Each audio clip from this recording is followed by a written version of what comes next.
میخوان خوشبخت تر باشن.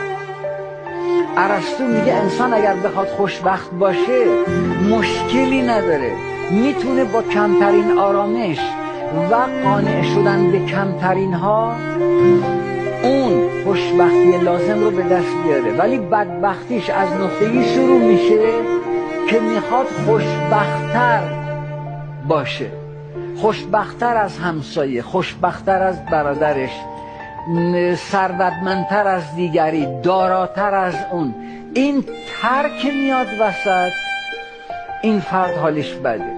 یه نکته دیگه این که علت این که حال بعضی از ماها تغییر نمیکنه به خاطر این که مبتلا شدیم به دوستانی که نقش قطار شهر بازی رو دارن، سر ما رو گرم میکنن ولی ما رو به جایی نمیرسونن.